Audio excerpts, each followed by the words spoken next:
Bon, il y a tout qui augmente en permanence, c'est un enfer, ce n'est tout simplement plus tenable. On avait un caddie avant, c'était 50 balles, maintenant c'est 120, 130 balles et ça n'arrête pas d'augmenter et ça va continuer d'augmenter mois après mois.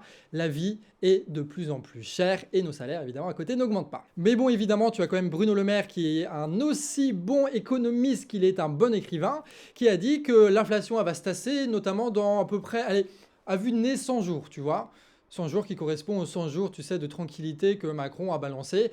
Comme ça, si on croit Bruno Le Maire, la situation va s'arranger dans 100 jours. Du coup, on peut s'apaiser, on n'a pas besoin de faire des actions parce que tout va se régler, parce que Bruno Le Maire a dit que ça va se régler. Vous voyez, ils sont malins quand même. Ils essayent de nous convaincre avec des arguments un peu nuls à chier, parce qu'évidemment, on n'a pas confiance à Macron, on n'a pas confiance à Le Maire, mais quand même, ils tentent des trucs. Évidemment, on sait que ces types-là, ils mentent. Ils ont menti pour la réforme retraite, et là, ils mentent encore sur l'inflation. Ils nous font croire que le truc tombe du ciel, et qu'ils vont résoudre ce truc-là, alors que pas du tout, ça ne tombe pas du ciel, et ils vont pas la résoudre. Mais on sent quand même que derrière tout ça, c'est pas juste des mensonges de politiciens, tu vois, c'est qu'on vit vraiment une période spéciale. On vit une période spéciale, où les enjeux sont énormes, parce que l'inflation qui continue d'augmenter, c'est pas juste un mensonge de politicien qui a détourné un peu d'argent, c'est quelque chose qui impacte nos vies et qui la rend impossible. On sent que derrière, il y a le climat, on sent que derrière, il y a la guerre, on sent qu'il y a la montée de l'autoritarisme, on sent qu'il y a tout ça qui se passe, et c'est difficile de faire des liens entre tous ces événements-là. Et c'est là-dessus, en fait, qu'ils nous perdent. Parce qu'en gros, eux, ils nous expliquent rien, mais vu que nous, on a du mal à comprendre, et ben en fait, on ne sait pas trop quoi leur opposer. Alors, on leur oppose la réforme retraite parce que c'est facile à comprendre, mais sur l'inflation, c'est plus compliqué. Et du coup, l'objectif de cette vidéo, c'est qu'on va essayer de faire des liens.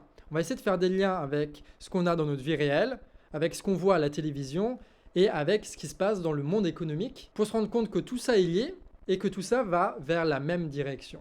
Et c'est que seulement quand on comprend cette situation, qu'on sait qui réellement est notre adversaire et comment on doit s'organiser pour lutter contre ça, non pas parce qu'on est des ados et qu'on est contre l'autorité, mais tout simplement parce que c'est nos vies et tous ceux de ceux qu'on aime qui sont en jeu dans cette affaire. Cette vidéo, je vous préviens, elle va être un peu longue, mais on en est très content parce qu'il y a beaucoup de raisonnements qu'on retrouve nulle part ailleurs sur YouTube. Ça a mis beaucoup de temps à la faire, et du coup, si tu veux qu'on puisse continuer à le faire encore une année, il faut qu'on puisse boucler notre financement. On en reparle un petit peu à la fin de la vidéo, mais dis-toi que la continuité de ce genre de contenu ne pourra être faisable que s'il y a une mobilisation de votre part pour qu'on arrive à se financer. Donc, messieurs, dames, vous allez comprendre, grâce à cette vidéo, pourquoi l'inflation n'existe pas. Alors, on va commencer avec une petite idée de la Macronie là qu'ils ont eu récemment, c'est le caddie anti-inflation. En gros, c'est la Macronie qui demande, s'ils le veulent bien, aux grandes surfaces, de faire quelques produits essentiels et faire en sorte que en fait, les grandes surfaces se fassent une marge que de 10% sur ces produits-là pour essayer de faire baisser un petit peu les prix et qu'on ne sente pas trop passer à l'inflation. Et cette idée de génie, ils en sont tellement fiers qu'il y a des éléments de communication qui circulent. Tu vois, tu as Elisabeth Borne qui visite un peu un centre commercial pour la première fois de sa vie et du coup, elle invite les caméras en disant oui, nous luttons contre l'inflation, patati patata. Et tu as même les grandes surfaces qui commencent à faire de la publicité là-dessus, comme Intermarché récemment, ils avaient fait ça. D'humeur constante comme la grisaille, je me console de tout petit rien. Une couleur, ton sourire, les gars, j'ai pas ma gamelle. J'ai dû renoncer au grand large. J'avais des rêves, mes peurs, des muscles terre à terre. Je serai cavalier volant prenant les nuages en duel. Je sens que ça s'éclaircit devant.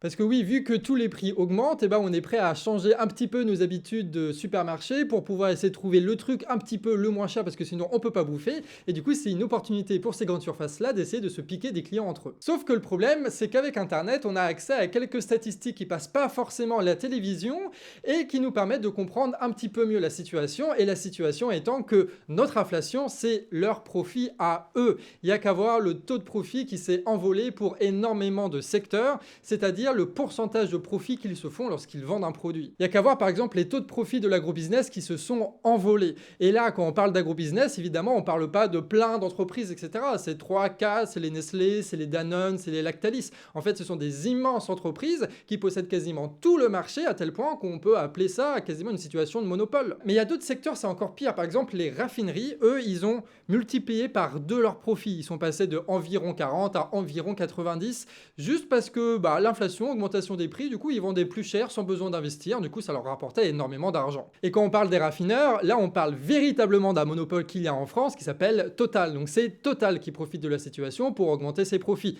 Et ça se voit du coup quand ils balancent leurs chiffres annuels, et ça se voit aussi lorsqu'ils versent des dividendes. C'est pour ça qu'on remarque un petit peu que l'argent qu'on perd au supermarché et qu'on perd à la pompe à essence, en fait on le retrouve dans d'autres mains, celle des financiers, celle des actionnaires. Mais là il y a peut-être une réflexion que tu as et que moi j'ai eu aussi en me disant mais comment ça se fait qu'il n'y a pas des concurrents qui fassent en sorte de baisser le taux de profit pour pouvoir avoir des produits moins chers, pour que les autres achètent ce produit moins cher et que du coup ils arrivent à récupérer beaucoup de clients. Tout simplement parce que situation de monopole, que Total multiplie par 2 sa marge de profit, ça ne change absolument rien puisque de toute façon tu n'as pas de concurrent qui va pouvoir proposer d'autres prix. Et pour l'agrobusiness par exemple, vu que le marché est détenu par quelques entreprises, il suffit de faire quelques coups de téléphone et puis voilà, on s'arrange quoi. Et vu que l'État étrangement ne met pas son nez là-dedans pour essayer de réduire ces taux de profit, les prix ils s'envolent. Il y a une étude qui a montré que plus de 50% de l'inflation en France est causée par ce genre d'entreprise qui profitent de leur monopole pour augmenter leurs profits, pour gonfler leurs prix. Donc ils vendent plus cher, donc ils ont plus de recettes. À côté,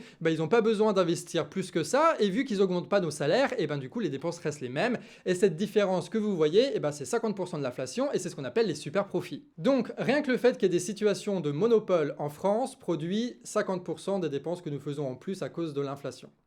Voilà, maintenant vous le savez. Donc c'est pour ça que je dis que l'inflation n'existe pas, parce qu'en fait il n'y a pas d'inflation, il y a un vol organisé. C'est ça la réalité. Donc on ne veut pas de vos caddies anti-inflation avec des marges de 10% sur des produits de merde. Ce qu'on veut, nous, par contre, c'est qu'on nous rende notre pognon, parce que c'est avec ce pognon-là qu'on arrivait à vivre avant, et on aimerait bien continuer à pouvoir vivre et à nourrir tout le monde dans notre famille. Mais évidemment, ça ne s'arrête pas là, ce serait trop facile. Je vous ai dit au début, vous savez que les grandes surfaces, elles profitent de l'inflation pour essayer d'attirer de nouveaux clients, parce que nous on est prêt à aller de Carrefour à Leclerc ou d'Intermarché à Lidl, quitte à prendre la voiture un peu plus longtemps si on arrive à trouver de la bouffe un peu moins chère, parce que en fait on n'a plus de thunes.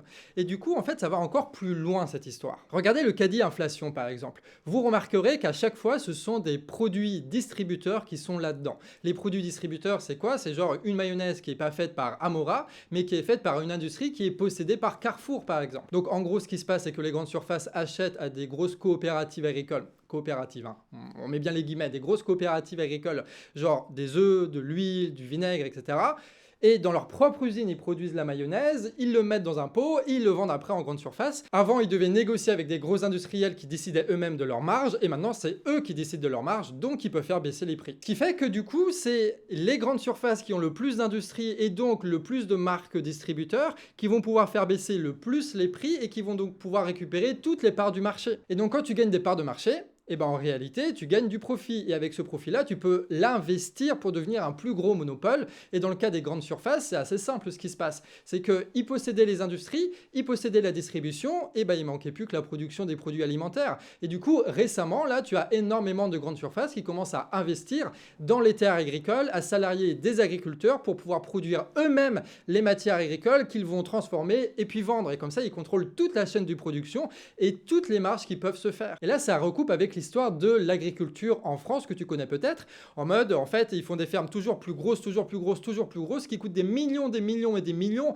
en bâtiments, en véhicules, etc., en infrastructures en général. Sauf que c'est très compliqué à transmettre ces fermes-là parce qu'en fait, il faut emprunter 10 millions d'euros pour la racheter, pour après se retrouver avec un système qui génère 500 balles par mois, quoi. Ce qui est pas ouf au niveau des jeunes agriculteurs, ce qui fait que tu n'as aucun jeune agriculteur et énormément de fermes à transmettre et personne qui les achète, quoi. Et du coup, on est un peu dans cette impasse où 50% des agriculteurs vont partir à la retraite dans 10 ans et qu'il n'y a personne pour les remplacer. Et qui va les remplacer? Les grandes surfaces qui vont profiter du profit qui se sont faits grâce à l'inflation pour l'investir dans des terres agricoles qui coûtent des millions et des millions pour produire eux-mêmes leurs marchandises qu'ils vont pouvoir vendre avec le prix qu'ils veulent et du coup dégommer toute la concurrence. Mais t'inquiète, c'est pas eux qui vont réduire l'inflation en baissant les prix, ça va juste niquer les concurrents et du coup on va être obligé d'aller chez eux et là ils vont pouvoir augmenter les prix et là leur taux de profit va exploser. Et plus un monopole est gros, et ben plus en fait il a les capacités aussi d'influencer la politique de l'État. Parce que la corruption, parce que les cabinets de conseil, les think tanks, l'achat des médias, etc., etc.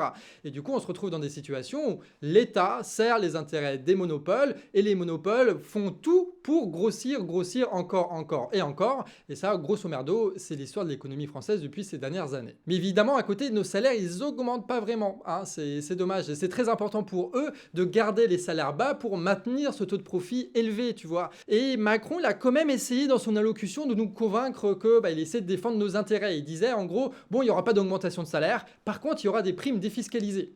Donc quand on regarde dans le détail, en fait, tu vas avoir que 20% des salariés qui pourraient espérer avoir cette prime défiscalisée, d'accord? Ce qui est vraiment de la merde.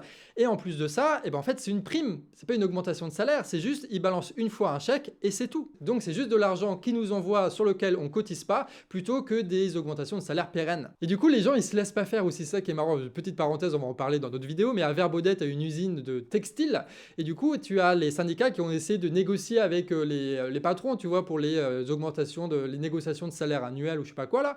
Et du coup, en fait, ils se sont arrangés entre eux pour qu'il n'y ait pas d'augmentation de salaire, mais qu'il y ait une prime. Et du coup, tous les salariés étaient là en mode, bah non, on veut une augmentation de salaire parce que l'inflation sur l'alimentation, c'est 17%, et que, bordel de merde, tu as des gens qui ont bossé pendant 40 ans à l'usine qui sont toujours au SMIC. Donc, on veut une augmentation de salaire, et ça fait plus de 6 semaines qu'ils sont en grève. Tout ça pour vous rappeler que eux, ils ont beau faire des trucs, nous, on réagit. Mais revenons à notre sujet. Pourquoi est-ce que les riches et Macron, ils veulent absolument pas augmenter les salaires? Et bien là encore, il faut parler des entreprises monopolistiques, celles qui contrôlent tout du début jusqu'à la fin. Par exemple, Total, elle extrait le pétrole, elle le transporte, elle le raffine, elle le distribue en France. Du coup, elle, que tu aies une inflation de 10, 15, 20%, ils s'en foutent parce que le prix de production du pétrole, de transport, de raffinage et de transport après, c'est le même, quoi qu'il arrive, parce que c'est eux qui décident du prix.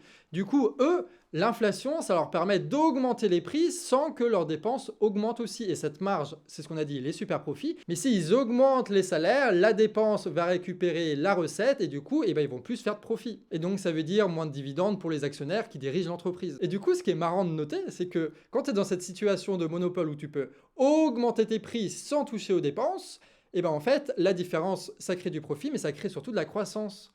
L'inflation crée de la croissance pour les plus grosses entreprises. Et celles qui dépendent du prix de Total pour l'essence, elles se pètent la gueule. Hein. On est d'accord, on parle surtout des monopoles, là, c'est important. Et donc c'est pour ça que Macron, d'ailleurs, il s'entête sur les retraites aussi. C'est pour montrer qu'il ne cédera jamais rien sur les revendications sociales, et que du coup, il faut pas essayer de négocier avec lui outre mesure, que ça sert à rien de faire des grèves, que ça sert à rien de manifester, et qu'il n'augmentera jamais ces salaires-là, et que du coup, il vaut mieux se résigner à avoir des primes et à négocier ces primes-là dans l'entreprise, dans les accords d'entreprise. Merci la loi travail, ça fait plus par branche, maintenant c'est pour les entreprises. Et c'est pour ça qu'il veut relancer les négociations aussi après la réforme retraite avec les syndicats sur comment est-ce qu'on partage la richesse. C'est juste pour essayer de faire un compromis au maximum pour ne surtout pas augmenter les salaires et favoriser les primes. Et d'où la répression policière aussi, parce que plus on se fait réprimer, moins on a envie de faire grève, du coup plus on a envie de négocier avec les patrons pour essayer d'avoir une prime, parce que de toute façon il n'y a que ça qui marche, avec un esprit un peu résigné comme ça.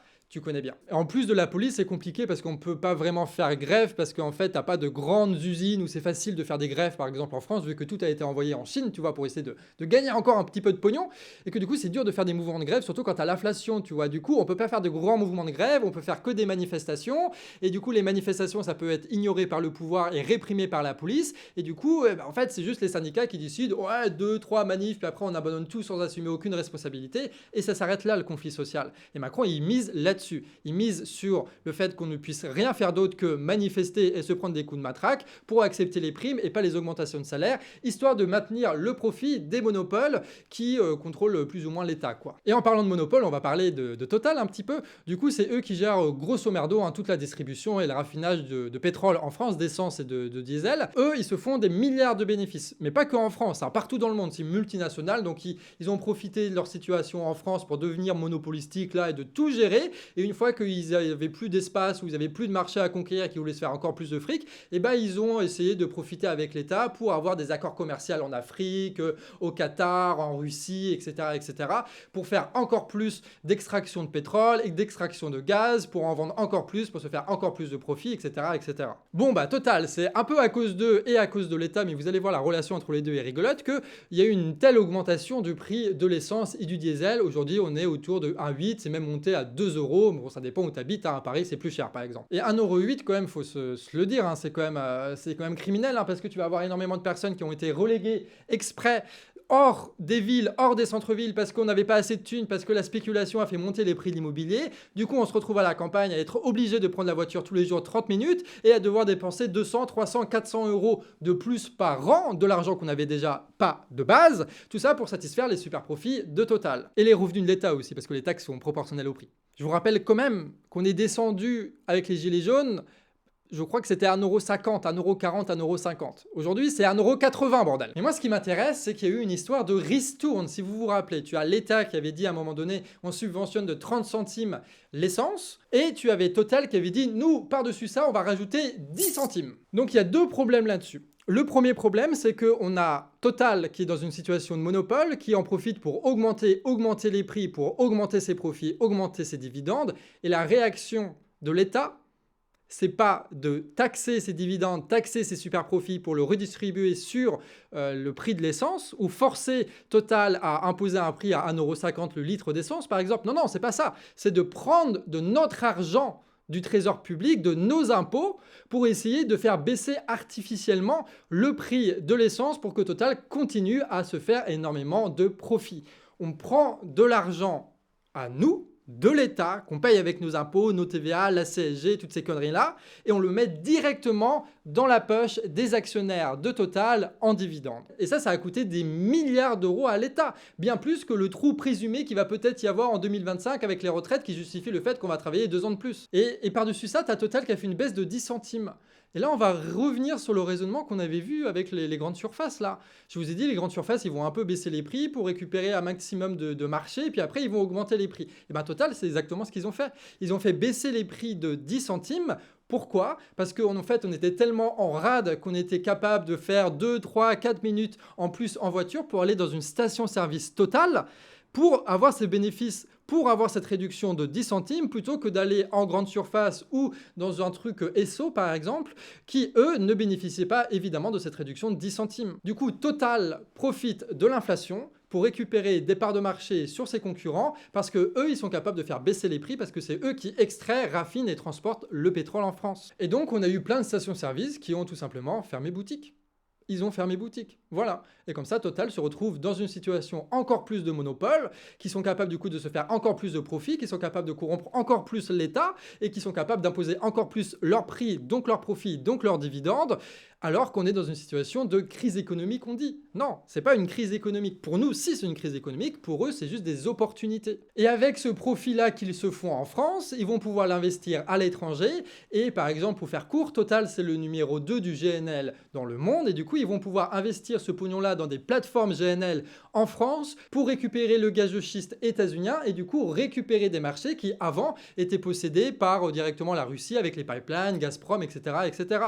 Donc, en fait, la situation de crise économique en France fait qu'ils deviennent encore plus monopolistiques, donc plus de profits. Ils peuvent investir ailleurs pour pouvoir récupérer d'autres marchés pour devenir encore plus monopolistiques. Et c'est pour ça que crise après crise, on se retrouve avec des entreprises de plus en plus grandes qui imposent leur intérêt partout où elles passent. Et juste niveau vocabulaire, parce que c'est bien aussi de se mettre d'accord sur les mots qu'on utilise, et bah du coup, cette situation où tu as des monopoles dans un État qui s'arrange avec l'État lui-même, le gouvernement, pour essayer de négocier des contrats à l'étranger pour étendre ses marchés et se faire encore plus de profits, comme on l'a vu avec Total, c'est ce que nous, on appelle l'impérialisme. Mais on va essayer de subtiliser un petit peu parce que, évidemment, toutes les entreprises ne sont pas les mêmes. Hein. Toute la vidéo, là, on fait bien le distinguo. Hein. Les petites, les moyennes entreprises ne vivent pas du tout la même situation que les monopoles qui peuvent décider de leur prix parce qu'ils ont investi partout, tu vois. Total, c'est pas le boulanger. Et ça, cette différence-là, elle est encore plus vraie pour les financiers, c'est-à-dire ceux qui vont acheter et vendre des actions sur les places boursières, tu sais. Parce qu'en gros, imaginons, moi, je dépense 300 € par an à la boulangerie pour acheter du pain, tu vois, imaginons. C'est pas très keto, mais imaginons que je le fasse. Et bien en fait, ces 300 € par an, Ils ne vont pas aller dans une entreprise du CAC 40. Donc, ça ne va pas permettre de valoriser des actions qui sont détenues dans le portefeuille actionnarial des financiers. Ça ne va pas partir en dividende pour les actionnaires, etc., etc.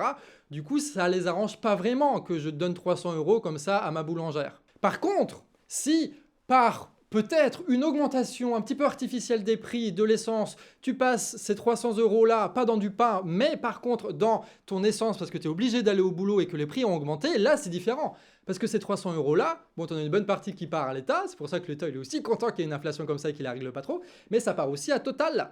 Et Total, eux, ils vont pouvoir après envoyer ça du coup en dividende, et tous ceux qui ont une action là-dedans, eh ben, ils se font plus de fric. Et puis en plus, cet argent-là, ça va permettre de valoriser un petit peu les actions de Total, c'est-à-dire que Total va afficher des profits records, du coup les gens ils vont se dire incroyable, on va acheter plus cher des actions là-bas, et ceux qui avaient des actions Total vont pouvoir les vendre aussi plus cher, tu vois. Donc se faire du profit, c'est ce qu'on appelle la spéculation boursière, tout simplement. Donc l'intérêt de ces financiers-là, c'est qu'on dépense un maximum d'argent, non pas dans des petites entreprises où ça tourne entre nous, tu vois, mais plutôt dans des entreprises du CAC 40, parce que ça va pouvoir faire des revalorisations actionnariales, comme on dit. Enfin, comme ils disent, parce que nous, on n'a pas un langage de putain de boursier. Les financiers, ils ont intérêt à ça parce que c'est ça qui leur fait de l'argent, par la spéculation, par les dividendes.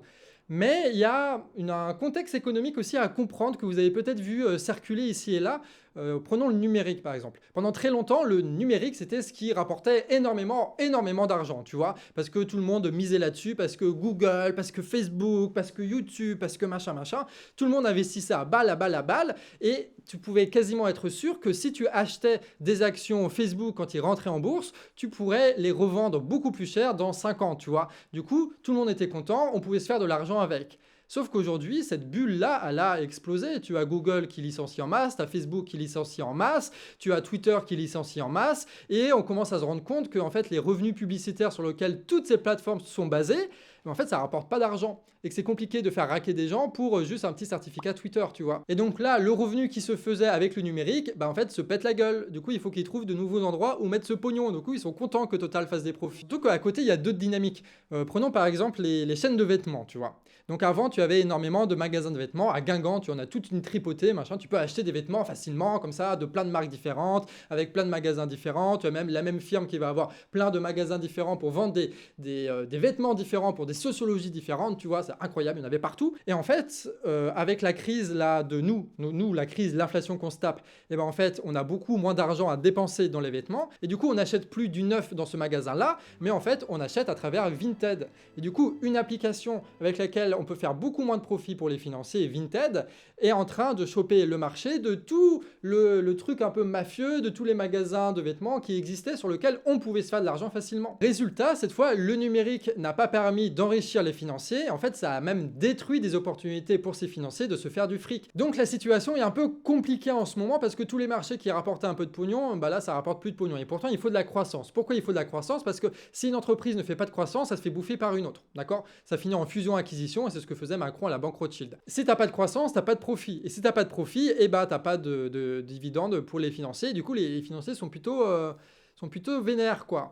Tu as quand même des financiers qui sont assez malins pour ce qu'on appelle shorter des actions, c'est-à-dire que même si tu as des actions qui baissent, eux, ils ont acheté des assurances qui peuvent après revendre et que du coup, ils arrivent à miser à la baisse de cette façon. Donc, même si tu as des actions qui baissent, tu as des financiers qui arriveront à se faire du fric. C'est pour ça que, quoi qu'il arrive, même si tu as une crise où tout se pète la gueule, tu as quand même des financiers qui vont gagner des milliards et des milliards. Mais le problème, s'il y a tout qui se pète la gueule comme ça, et c'est ce qui peut arriver si tu as plus du tout de croissance et que du coup, les financiers se rendent compte que, en fait, miser sur les entreprises, les actions, etc., c'est pas ça qui est rentable et qu'il faut tout vendre et tout retirer des banques, ce qui ferait un effondrement bancaire comme il s'est passé en 2008, et du coup, c'est pas très bon parce que si t'as plus de banques et plus rien, c'est toute l'économie qui se pète la gueule. Et ça, c'est l'intérêt de personne en fait. Individuellement, ils auront tous intérêt à retirer leur argent des banques, mais collectivement, si tout se pète la gueule, il y a personne qui va gagner.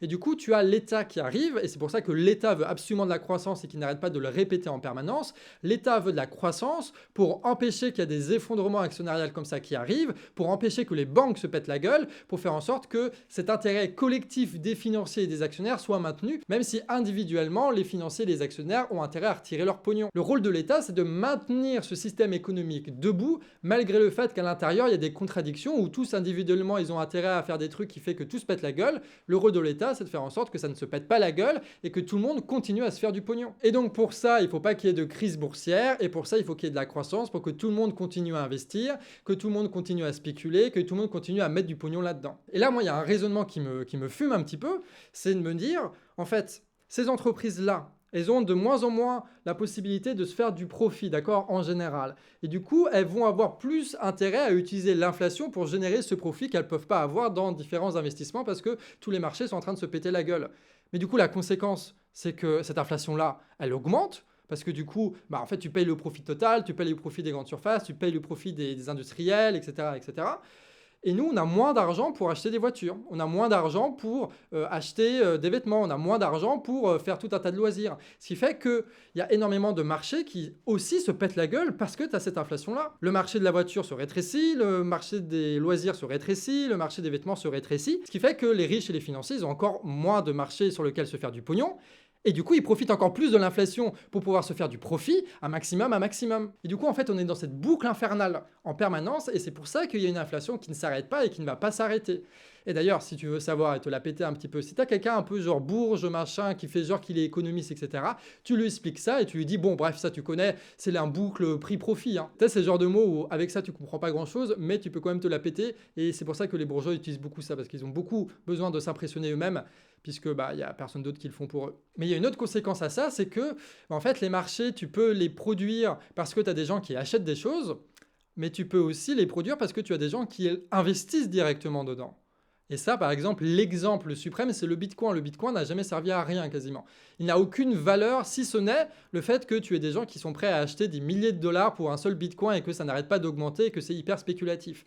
Et du coup, tu as toute une économie qui est en train de se mettre en place, qui s'est mise en place et qui maintenant va pas mal sur les intelligences artificielles, où en gros, tu as des gens, peut-être même avant les vidéos du canard, tu as un peu ça, qui te disent, les gars, c'est le moment pour investir dans l'Ether, dans le Bitcoin, dans je ne sais quelle connerie, de mettre votre argent, de mettre votre épargne là-dedans. Et la conséquence, c'est quoi? C'est que tu as énormément de personnes qui, par peur de l'inflation en plus, vont investir leurs maigres épargnes dans des fonds de pension qui vont acheter des bitcoins à la con dans les marchés financiers. Et donc l'objectif, c'est de faire en sorte que tu aies toujours plus d'argent qui est investi dans un truc qui ne vaut absolument rien. C'est ce qu'on appelle une boucle spéculative, et à des moments, ça pète, parce que tu confies cet argent-là à des tarés, et c'est ce qui s'est passé par exemple avec FTX, un énorme fonds de pension états-unien qui a détourné l'argent qu'on lui avait confié, qui s'est effondré, qui a provoqué des millions de pertes pour énormément de personnes, et ça a fait une réaction en chaîne qui explique en partie l'effondrement de SVB et de d'autres banques états-uniennes en ce moment, qui est peut-être le prélude d'une crise à la 2008, tu vois. C'est pas exactement comme 2008, on a fait une vidéo là-dessus si ça t'intéresse, mais là je fais grossier. Et du coup, vu que tu as de plus en plus de personnes qui investissent dans les bitcoins par exemple, on va garder cet exemple-là, et ben en fait tu as des magazines qui sortent sur le bitcoin, tu as des chaînes YouTube qui sortent sur le bitcoin pour essayer de te convaincre de machin, tu as toute une culture, une idéologie qui parle du bitcoin pour justifier le fait qu'il y ait toujours plus d'investissement. Et c'est là où tu vois qu'une crise des taux de profit dans les entreprises et les marchés parce que les financiers veulent se faire du pognon, ben en fait ça influence tellement la société que ça produit de la culture, de l'idéologie qu'on va retrouver chez toi, chez moi, chez énormément de personnes. Moi j'aime bien ces trucs là où tu vois que des délires économiques, en fait ça a des conséquences sur le réel parce qu'en fait tu peux pas les nier, tu vois qu'il y a ça qui arrive quoi. Il y a un autre exemple comme ça que moi j'aime bien, c'est sur l'électricité en France. On a fait toute une vidéo là-dessus. Donc en gros, la France est un pays qui a énormément de nucléaire et de barrages hydrauliques. L'avantage du nucléaire, parmi tous ces avantages que le nucléaire a, c'est qu'on peut produire de l'électricité indépendamment du prix de l'essence ou du prix du gaz, puisque ça se fait avec de l'uranium. Ce qui fait que même avec les sanctions, l'augmentation du prix du gaz, etc., le coût de production du mégawattheure en France n'a pas augmenté. Voilà, ça n'a pas augmenté. Mais par contre, tu as peut-être remarqué, je ne sais pas si tu as remarqué, les factures électriques, elles ont explosé et que bientôt, il n'y a plus le bouclier tarifaire, donc ça va exploser pour tout le monde. Et tu as énormément de kebabs qui ont fermé, tu as énormément de boulangeries qui ont fermé. Et d'ailleurs, c'est marrant parce qu'on revient toujours aux mêmes choses. Hein. Les boulangeries, elles ferment. Et du coup, nous, on va acheter notre pain où ? eh ben on va acheter notre pain à Leclerc. Et même si les boulangeries ne ferment pas parce qu'elles sont solides et qu'elles travaillent dur, etc., elles sont quand même obligées d'augmenter les prix pour payer leur facture d'électricité à EDF. Et du coup, la conséquence, c'est quoi? C'est que le prix augmente du pain et du coup, il est à 1,30 € la baguette alors qu'à Leclerc, c'est à 80 centimes. Et du coup, on va à Leclerc parce qu'on est en rate de thunes à cause de l'inflation. Et donc, encore une fois, l'inflation permet de casser toutes les petites entreprises qui sont dépendantes du prix des grossistes, des énergéticiens, etc., pour valoriser les grandes surfaces qui peuvent, elles, investir dans de gros fours et qui peuvent faire énormément de pain pour pas cher. Mais tu me diras, pourquoi est-ce qu'il y a eu une augmentation du prix de l'électricité en France avec tout ce qui s'est passé en Ukraine si on a du nucléaire? Mais en fait, c'est très simple. Et là, tu vas voir la complicité, encore une fois, entre l'État et les financiers, avec toutes ces histoires de marché. En gros, tu as une loi qui a été votée, la loi NOM, en 2010, et du coup qui dit, je te fais court, qu'une grosse partie de l'électricité produite par EDF doit être vendue à prix coûtant à des fournisseurs privés qui, eux, ne font rien. Ils ne produisent pas l'électricité, ils ne transportent pas l'électricité parce que c'est RTE qui fait ça, ils ne font rien d'autre que signer du contrat et récupérer du pognon. Alors que le système français permettait tout simplement à ce que des centrales nucléaires produisent de l'électricité qui est transportée jusqu'au client et le client paye ce que ça a coûté à EDF pour qu'il puisse continuer à entretenir les centrales, le système était logique, ça fonctionnait, tu vois.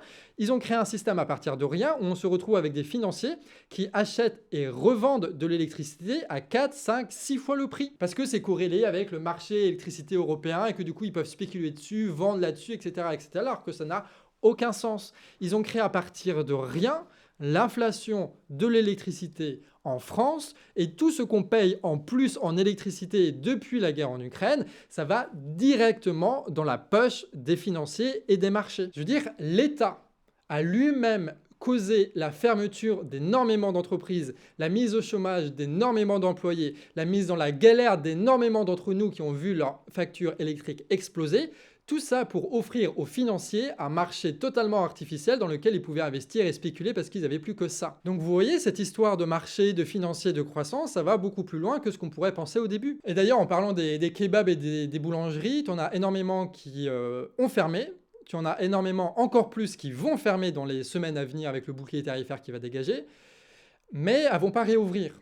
Ah, c'est dommage. Pourquoi ça ne va pas réouvrir? Parce que en fait, tu as ce qu'on appelle les taux directeurs qui ont été augmentés par la Banque Centrale Européenne. On a fait une vidéo là-dessus aussi. On a fait des vidéos sur tout, c'est incroyable maintenant. Mais en gros, ça fait que les taux d'intérêt des banques privées ont augmenté. Voilà, donc avant on pouvait emprunter, je dirais, à 1%, et bien maintenant on emprunte à 4% minimum. Ce qui fait que toutes les banques sont beaucoup plus frileuses et accordent beaucoup moins de crédit aux gens. Et c'est précisément ça l'objectif, d'augmenter les taux directeurs, c'est de faire en sorte qu'il y ait moins de prêts dans l'économie, pour qu'il y ait moins d'argent qui circule, parce qu'en fait ils ont remarqué qu'il y avait étrangement un petit peu trop d'argent qui circulait à leur goût, voilà, et ils se sont dit on va essayer de réduire ça en faisant baisser le nombre de crédits, tu vois. Et pourquoi est-ce qu'il y a trop d'argent qui circule? Tout simplement parce que tu as eu notamment des crises financières en 2008 qui a obligé l'État à s'endetter énormément auprès des marchés financiers pour sauver les banques que ces mêmes marchés financiers avaient mis dans la merde. Ce qui est rigolo, c'est que du coup, c'est ceux qui ont réussi à gagner de l'argent en misant sur la baisse des actions des banques, qui ont donc récupéré énormément de pognon, qui ont après accordé ça à l'État pour que l'État puisse après prendre ce pognon-là pour remettre ça dans les banques pour sauver le système. Donc ça veut dire que les gars, ils se sont fait énormément d'argent avec la crise et ils se sont fait énormément d'argent en empruntant aux États. Donc c'est 2 fois gagnant. C'est fou quand même. Enfin, ce système me fume alors qu'il ne sert à rien. On pourrait juste fermer la bourse, récupérer le pognon, le distribuer intelligemment et ce serait beaucoup mieux. Mais non, il faut forcément des systèmes hyper compliqués là, comme ça me fume. Mais tu as eu aussi d'autres crises, par exemple la crise de la dette souveraine avec la Grèce et l'Italie, le Portugal, etc. entre 2010 et 2015, et tu as eu aussi par exemple le Covid, tu vois. Et donc à chaque fois, l'État devait s'endetter à maximum, à hauteur de centaines de milliards pour sauver les banques, pour sauver la Grèce, pour sauver les machins, enfin sauver entre guillemets évidemment. Sauf que le problème, c'est que ces États-là, ils doivent emprunter sur les marchés financiers à un taux d'intérêt assez bas. Parce que sinon, ils n'arrivent pas à emprunter, donc ils n'arrivent pas à sauver le système bancaire, donc toutes les entreprises se pètent la gueule, etc. Et je vous ai dit, le rôle de l'État, c'est de maintenir le système économique tel qu'il est pour faire en sorte qu'il y ait un maximum de profit pour les financiers, les actionnaires, les monopoles. Donc tu as la BCE qui a décidé d'imprimer des dizaines et des dizaines de milliards par mois, d'euros par mois, c'est une quantité de fric monstrueuse. Pourquoi? Pour racheter auprès des marchés financiers la dette qu'ils avaient achetée aux États. Donc en gros, tu as un financier, t'achètes de l'argent de l'État français et après, tu as la BCE qui te rachète directement le truc avec les intérêts. Et du coup, toi, tu as transformé 1000 euros en 1010 euros quasiment instantanément parce que tu as la BCE qui a racheté directement le truc, quoi. Ce qui était un moyen très connu dans les marchés financiers pour essayer d'augmenter sa liquidité au passage. Et du coup, là où c'est vicieux, et là vous voyez qu'il y a tout qui s'imbrique, et une fois que tu as compris ça, c'est bon, quoi. C'est qu'en gros, l'État pouvait emprunter comme il voulait sur les marchés financiers. Et du coup, qu'est-ce qui s'est passé? Eh bien, l'État, il a fait en sorte d'emprunter de toujours plus d'argent malgré tous les discours qu'ils peuvent avoir pour faire en sorte de donner un maximum de subventions aux entreprises et pour baisser les impôts et baisser les taxes de ces entreprises-là parce que l'argent était gratuit sur les marchés financiers. Et du coup, les entreprises étaient moins taxées, étaient moins imposées et pouvaient faire plus de profits. Et vu que l'État et les entreprises, c'est un peu le même intérêt, tu vois, c'est un peu la même bourgeoisie, bah, du coup, ça matchait bien. Et c'est là aussi où tu comprends que nous, on peut avoir une vision à long terme, tu vois, de la société parce que on a intérêt à ce que nous, on vive longtemps dans une bonne société, que nos enfants aussi, que tous nos proches aussi, etc. Sauf que quand tu es une entreprise, en fait, tu as un peu un truc psychopathique comme ça qui essaie juste de se faire de l'argent à court terme, tu vois. Et du coup, en fait, ils font énormément de moves comme ils ont fait là, d'emprunter énormément d'argent directement imprimé de la BCE pour essayer de se faire un maximum de profit, baisser les taxes, baisser les impôts, etc. Sauf que le problème, c'est qu'en faisant ça, et à moyen terme, tu mettais énormément d'argent en circulation dans la société, ce qui pouvait aussi provoquer une inflation. Et c'est en partie ce qu'on retrouve aujourd'hui. Et vu que tu as une inflation, la Banque centrale décide d'augmenter les taux d'intérêt, ce qui est logique, tu vois, pour essayer de baisser la quantité de monnaie, comme on l'a dit au début. C'est pour ça que les coûts du crédit a augmenté, c'est 4%, c'est pour ça qu'il n'y aura plus de kebab et plus de boulangerie, tu vois. Sauf qu'en faisant ça, tu as aussi mécaniquement le pourcentage d'intérêt sur la dette des États auprès des marchés financiers qui augmente. Avant, la France pouvait emprunter à 0%, aujourd'hui elle doit emprunter à 4 à 5 parce que la BCE a arrêté d'imprimer et qu'ils ont augmenté les taux d'intérêt. Et du coup là, on se retrouve dans une situation incroyable où l'État n'a jamais eu besoin d'autant dépenser parce que grosse inflation, parce qu'il faut compenser le prix de l'énergie, parce qu'il faut faire des subventions aux entreprises pour pas qu'elles se pètent la gueule, etc. On dépense des centaines de milliards là-dedans, et ça au moment précis où ça n'a jamais coûté aussi cher d'emprunter sur les marchés financiers. Et vu que l'État est totalement dans son idéologie un peu chelou libérale là, parce que les macronistes sont des tarés, des illuminés, du coup ils continuent quand même à baisser les impôts, alors qu'ils ont besoin de revenus pour faire des subventions à ces mêmes entreprises. Peut-être à l'impôt sur le revenu qui a baissé, qui représente 8 milliards, et tu as l'impôt sur, la cotisation sur la valeur ajoutée des entreprises, qui a elle aussi été enlevée, ça représente 7 milliards. Bordel que c'est tout ça, mais en fait, à chaque fois, à chaque move, c'est toujours les mêmes qui en profitent. C'est les gros financiers, c'est les gros fonds de pension, c'est les grosses banques, c'est les gros industriels, etc., etc. Ceux qui sont quasiment dans une situation de monopole, les autres, ils meurent.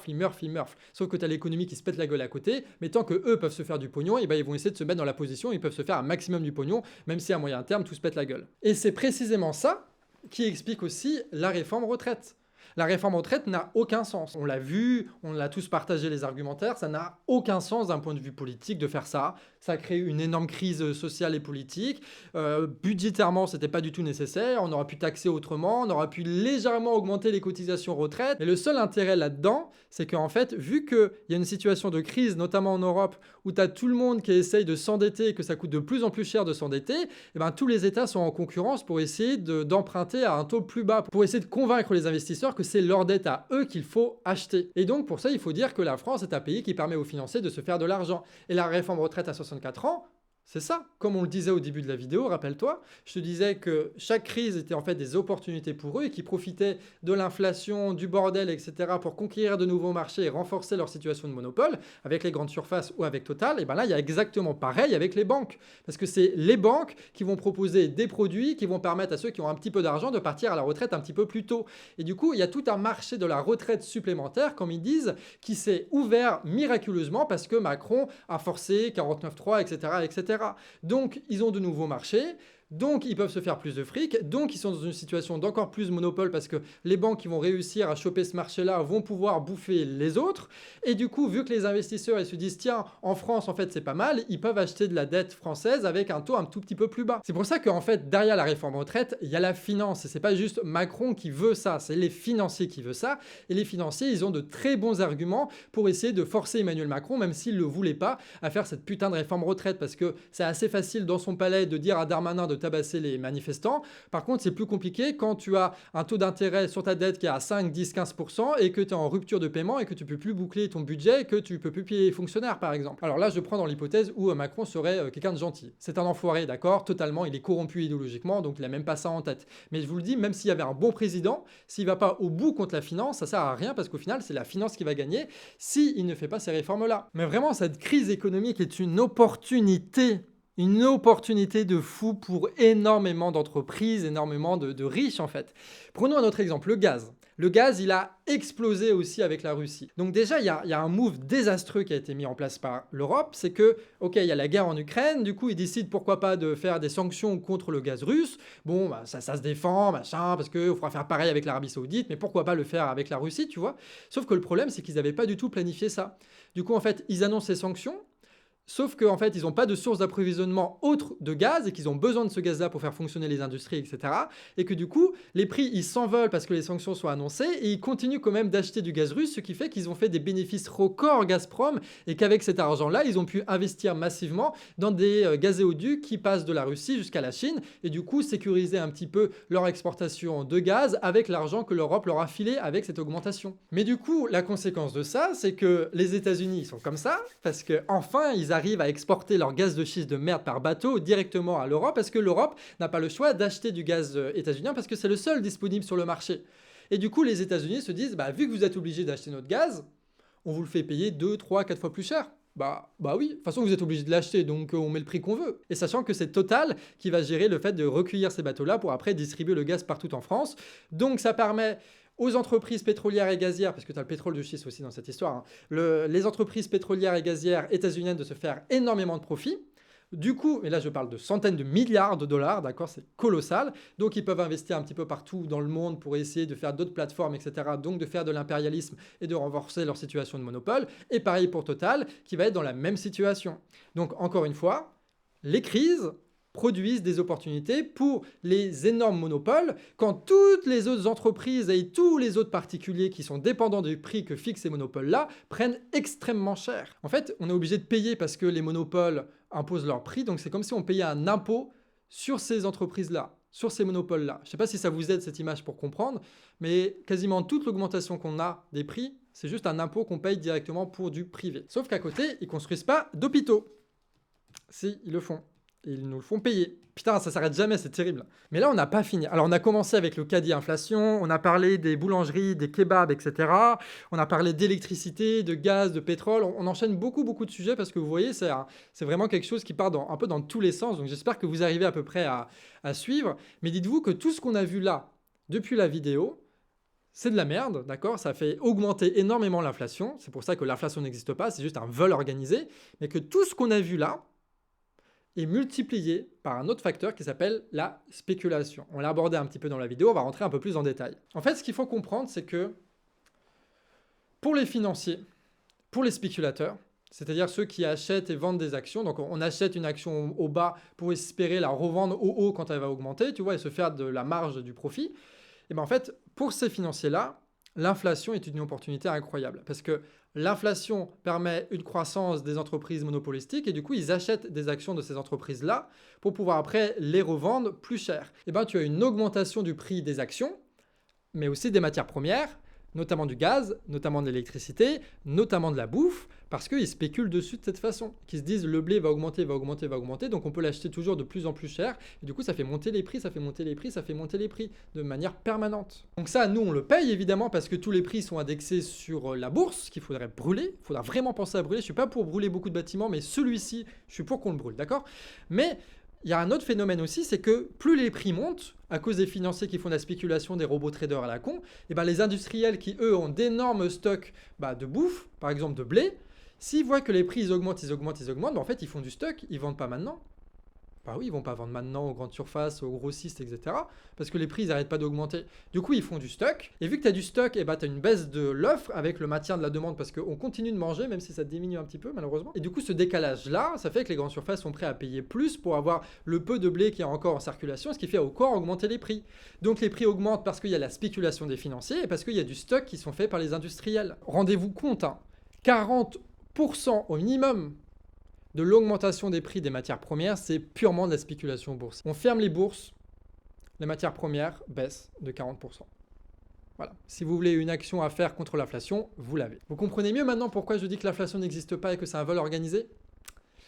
Et ouais, bienvenue dans le capitalisme les gars, trop bien. Et là où c'est vicieux, c'est que cette spéculation va en plus se rajouter sur tous les événements climatiques et guerriers qui vont se multiplier dans les prochaines années, ce qui fait qu'on va avoir une baisse de la production globale agricole et que du coup il va falloir se partager le blé, le riz, etc. et que du coup ce partage se fera par celui qui sera capable de payer le plus. Ce sera une mise aux enchères permanente, c'est ça en fait la bourse, quand il faut se partager la production et du coup il va y avoir une augmentation naturelle des prix pour se partager cette nourriture-là et en plus de ça, une spéculation qui va se baser sur cette augmentation des prix qui va multiplier tout ce bordel.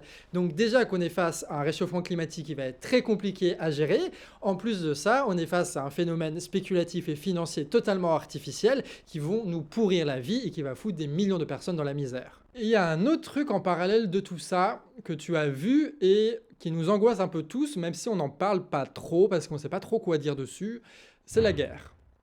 La guerre, pourquoi ? Parce qu'il y a toujours des petites infos qui tombent il y a des drones qui ont été explosés, des sanctions qui ont été prises, des navires qui ont été déployés en mer de Chine, etc., etc. Et assez rapidement, et de plus en plus souvent, on a ce genre de nouvelles qui nous rappellent qu'on est proche de la Troisième Guerre mondiale.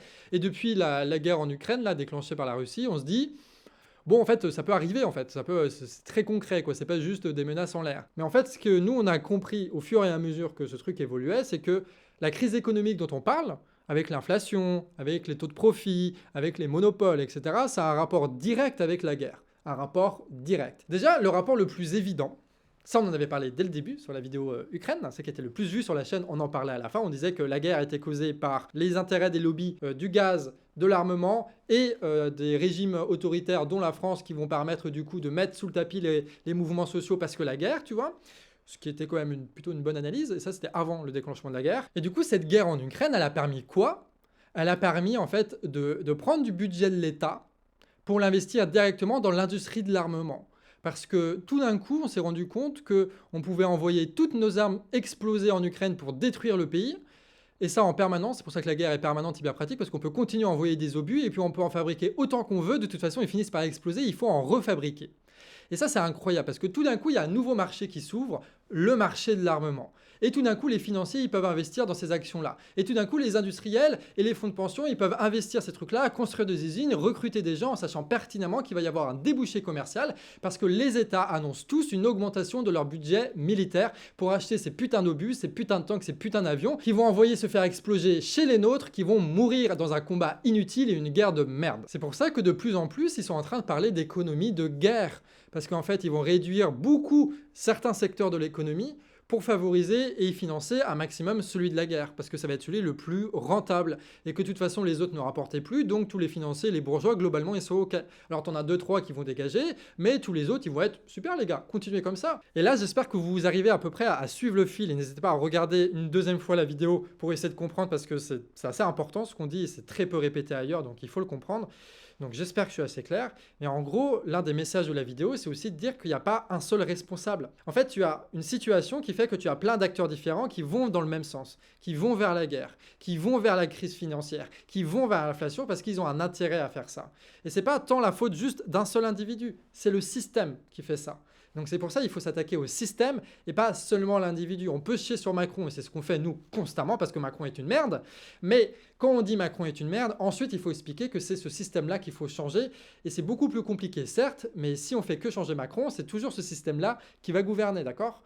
Donc c'est pour ça que comprendre ce genre de choses, ça permet de savoir qui sont nos ennemis et de savoir du coup comment faire une fois qu'on aura pris le pouvoir pour gérer cette société. Et ça, on en parle un petit peu à la fin de la vidéo. Et vous vous rappelez, je vous disais que eux, ils pensent qu'à court terme à se faire énormément de pognon, et c'est tout, et les États essaient de gérer plus ou moins à moyen terme pour essayer que tout se pète pas la gueule, et ils le font de moins en moins. En fait, il faut bien avoir conscience de ça. À chaque fois qu'ils font quelque chose, c'est quelque chose à très court terme.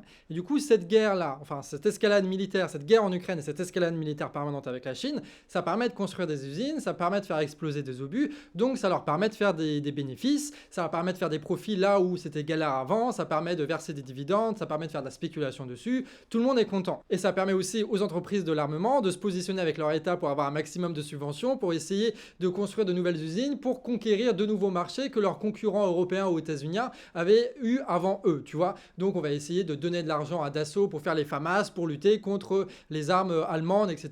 Pareil pour les avions de guerre, machin, machin. Les États-Unis et la Chine, du coup, ils sont un peu dans une situation où à la fois leur entreprise, leurs financiers, ils ont besoin de cette escalade militaire-là, mais en même temps, il ne faut pas trop qu'elle monte parce qu'il y a beaucoup d'interdépendance entre la Chine et les États-Unis et que du coup, il faut que les usines d'armement soient construites, il faut que les usines de chimie soient construites, il faut que les usines de véhicules électriques soient construites, il faut que les trucs de puces électriques soient construites, etc., etc., et que ça prend du temps. Donc tu as à la fois les États-Unis qui s'industrialisent énormément pour être indépendants de la Chine et la Chine qui fait pareil et que se financiarise énormément pour être indépendant des États-Unis en se préparant à la guerre. Et donc là, il faut bien comprendre, hein. C'est pas la guerre en soi qui est profitable pour ces entreprises-là. Pour certaines, ça va l'être. Mais là, déjà, la situation est parfaite parce que le système économique est toujours là. On achète toujours des trucs de la Chine, des matières premières de la Chine. Tu as toujours la finance qui se fait du pognon un peu partout, etc., etc. Tout est à peu près en place. Et en plus de ça, tu as les mecs de l'armement qui se font énormément d'argent parce que tu as des contrats qui sont passés. En fait, la situation, elle est bénéfique pour les financiers. Elle est bénéfique pour tout ce système-là. Tant qu'il n'y a pas la guerre en elle-même, tu vois. Parce qu'au moment où il y a la guerre, du coup, il y aura peut-être rupture commerciale entre les États-Unis et la Chine. Et du coup, tu vas avoir énormément de trucs qui vont plus être vendables. Les voitures vont plus pouvoir être construites, énormément de choses comme ça. Et là, ça va foutre un sacré frein dans l'économie, un sacré frein dans le système bancaire. Et il y a beaucoup de choses qui vont se péter la gueule. Et vous me direz, pour réindustrialiser, il faut de l'argent. Eh bien oui, il faut de l'argent. Et bien les États-Unis, ils ont de l'argent comment? Bah en exportant du pétrole. Parce que du coup, tu as tous les Européens qui en achètent puisque tu as des sanctions contre la Russie. Les États-Unis ils se font aussi de l'argent, par exemple, avec tous les capitaux qui étaient en Chine, les capitaux états-uniens, qui avant avaient énormément investi la Chine en mode on va se faire énormément de pognon et qui se disent avec la guerre, eh ben on va revenir aux États-Unis. Et puis voilà, quoi, on va être mieux ici parce que sinon, si les Chinois commencent à faire des réquisitions d'entreprises qu'on avait mis des billes là-dessus, on va tout perdre. Et puis pareil, par exemple, en Allemagne, le prix du gaz a explosé, le prix de l'énergie a explosé, toute l'industrie est comme ça vit de subventions de l'État, il y a une inflation énorme. Et du coup, tu as énormément de capitaux allemands qui viennent aussi aux États-Unis. Du coup, les États-Unis se font plus de fric en vendant du gaz et de l'armement. Ils ont plus d'investissements qui viennent de l'étranger. Et du coup, avec tout ce pognon-là, ils peuvent faire des plans énormes de 400 milliards. Et comme ça, ils peuvent dire à leur entreprise monopolistique d'automobiles, de puces électroniques, d'armement, bah vas-y les gars, je vous donne des centaines de milliards. Vous faites vos usines qui est financée avec un peu de votre argent et surtout beaucoup de l'argent public. Et puis comme ça se fait, tu vois. Les industriels et les financiers états-uniens se font de l'argent. Parce que du coup, ils arrivent à récupérer les marchés qui sont libérés avec les sanctions et ils arrivent à produire eux-mêmes leurs trucs sans dépendre de qui que ce soit et du coup à imposer leur prix. Mais vous me direz pourquoi est-ce qu'ils feraient plus d'argent en se relocalisant aux États-Unis alors qu'ils étaient en Chine et que ça coûtait beaucoup moins cher. En fait, la situation en Chine, elle a énormément évolué. C'est vrai que pendant beaucoup d'années, en fait, tu as eu énormément de coopération entre les entreprises chinoises et les entreprises françaises ou états-uniennes ou européennes, avec les États qui font leur jeu diplomatique pour que ça se passe bien, pour faire en sorte de délocaliser les usines françaises, par exemple, en Chine, et faire en sorte que du coup, les entreprises françaises puissent profiter du salariat très très bas et de l'absence de normes écologiques en Chine pour produire des voitures qui après envoyées en France ou des jouets ou de l'électronique, etc.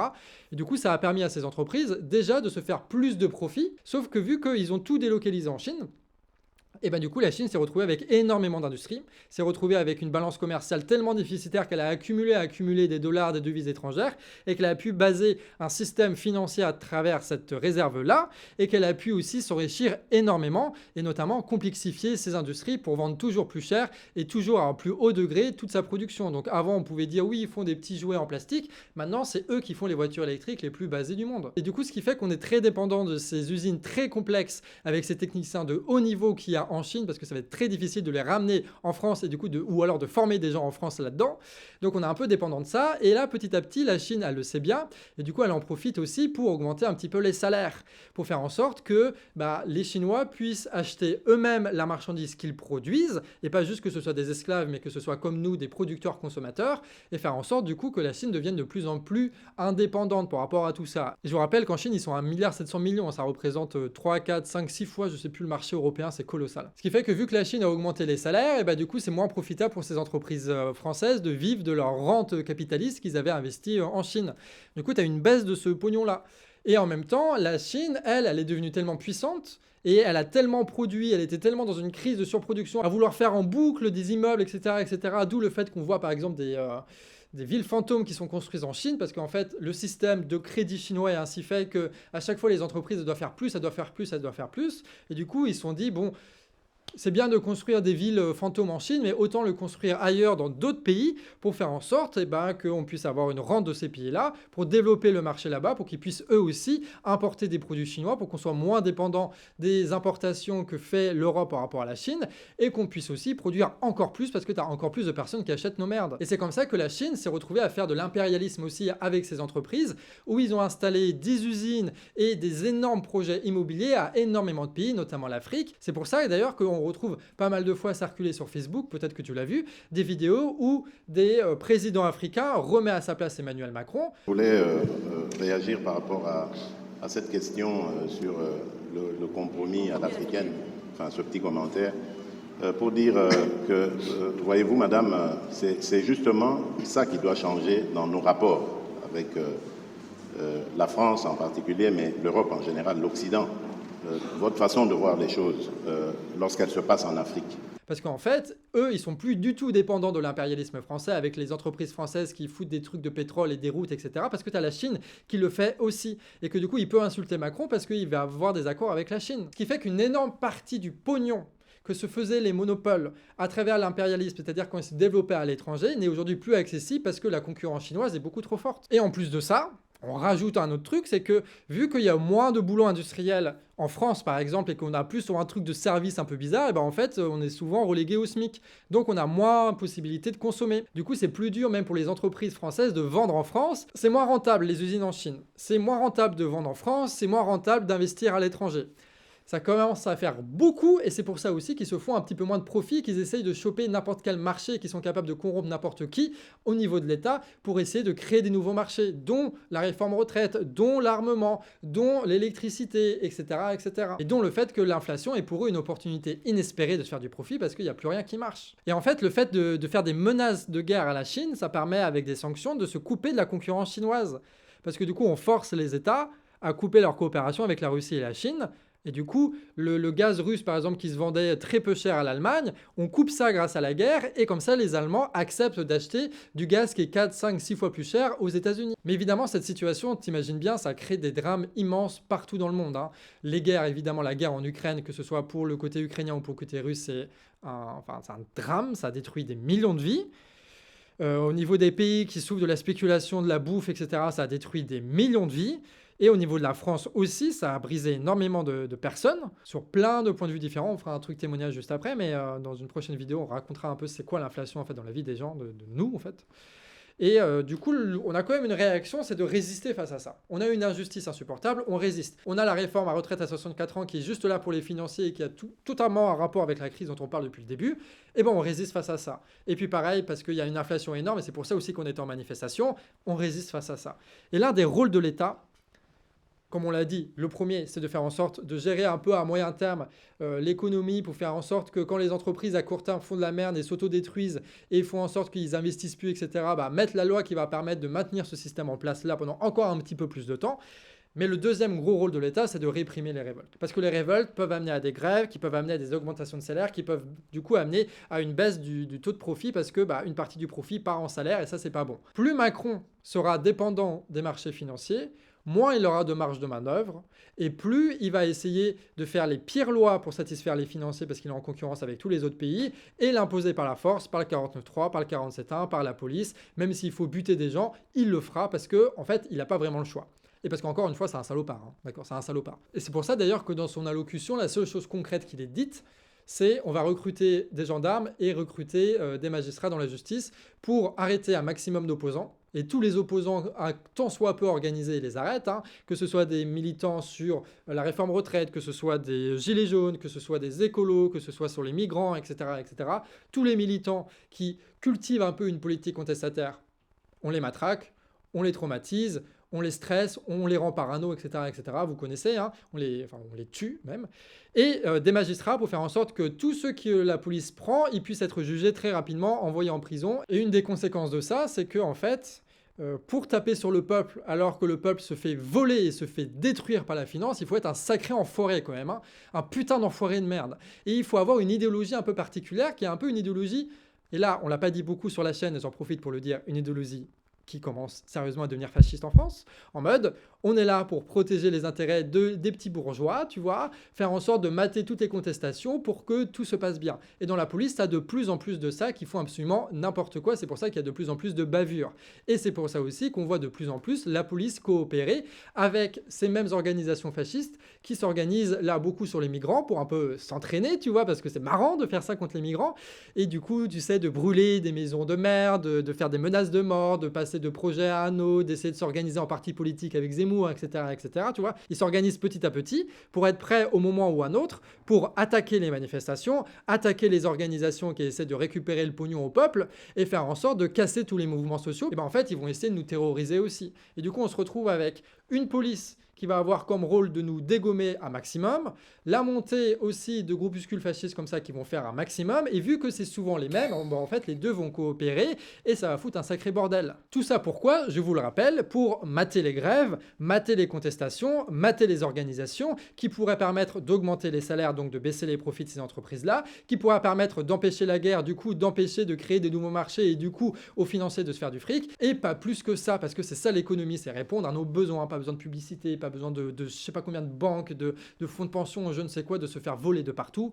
Non, on produit ce qu'on a besoin, on consomme ce qu'on a besoin, c'est bon. Et plus il va y avoir un haut niveau de répression, plus il va y avoir un haut niveau d'organisation fasciste, et ben en fait, ils vont pouvoir appliquer de plus en plus de réformes pro-business, pro-finance, pro-guerre. D'ailleurs, la guerre est quand même un magnifique moyen pseudo-patriotique pour mobiliser un petit peu les gens d'extrême droite comme ça, en se disant on va défendre notre pays, machin, machin.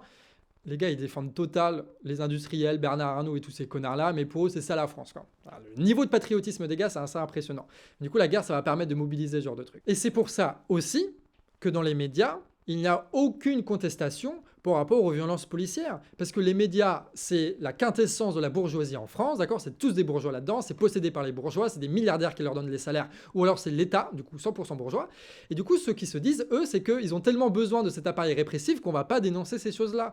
Et que récemment, il y a eu un article, par exemple, du Monde, qui expliquait la situation, c'est-à-dire qu'il y avait une dérive autoritaire, et encore ils sont gentils, par rapport à la Macronie et Darmanin sur la gestion des manifestations, parce que tu as de plus en plus d'éborgnés et de morts en manifestation.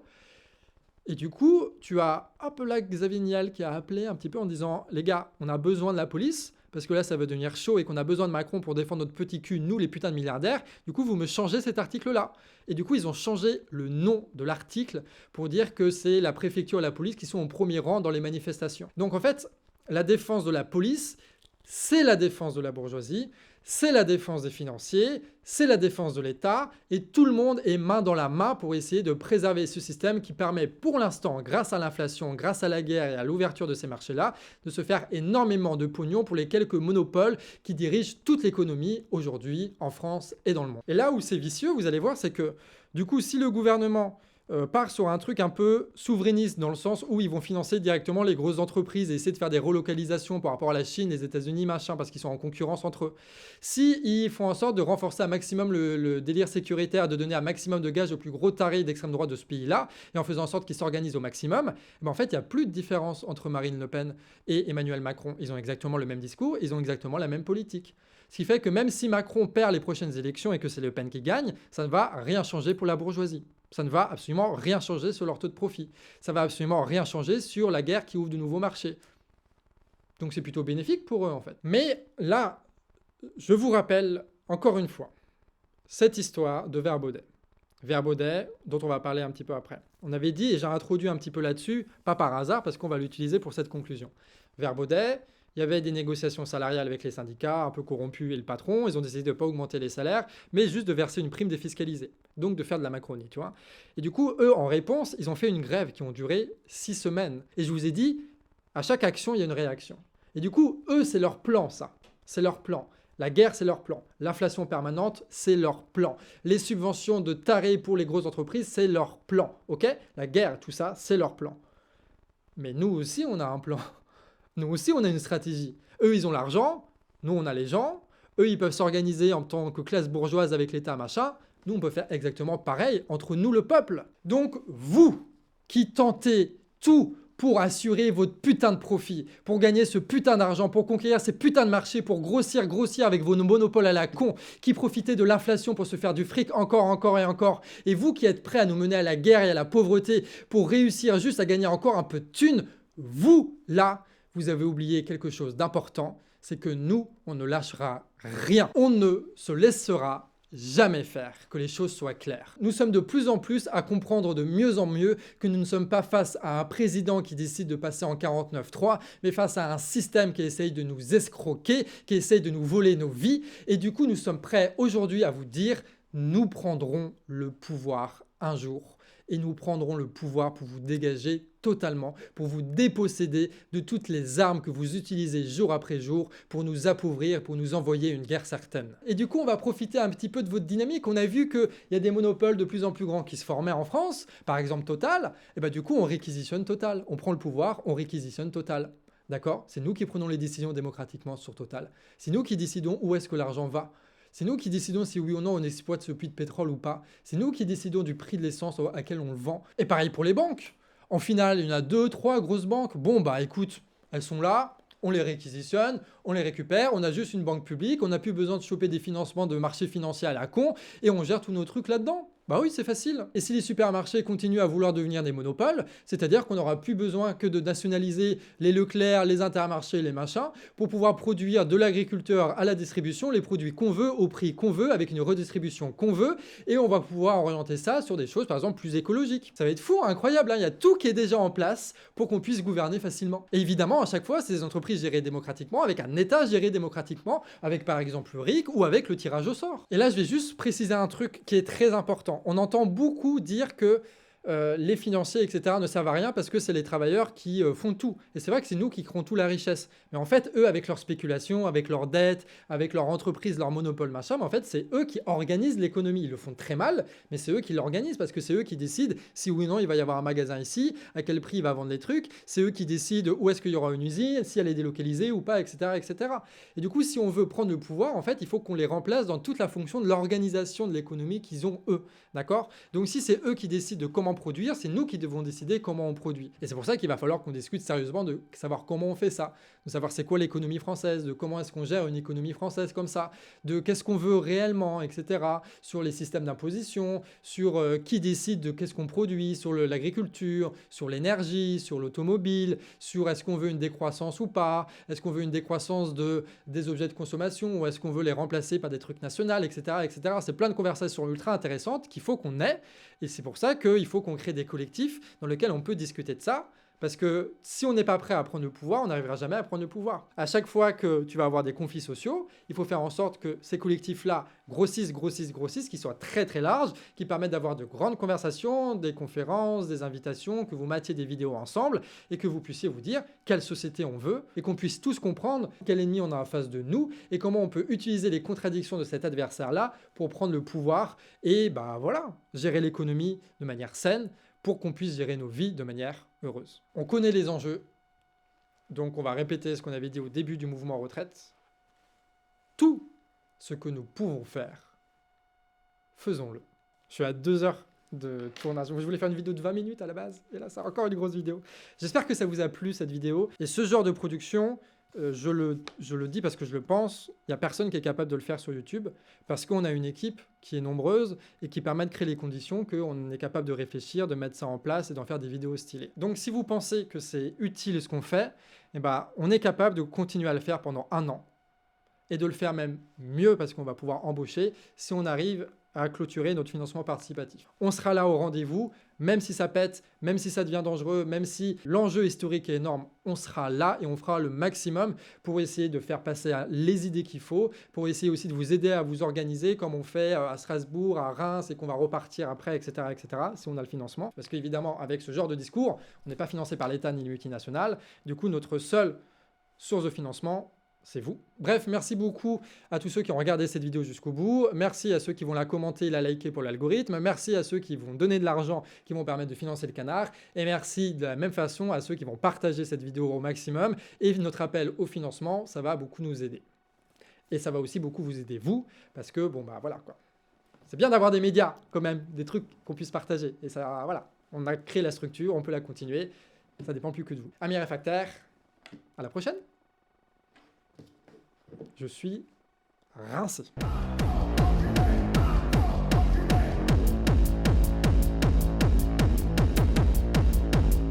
Et merci à Kuro qui a monté cette vidéo, qui était probablement un enfer à monter pour elle, mais bon voilà, trop bien. Donc pensez à Kuro pour financer son salaire. Hein.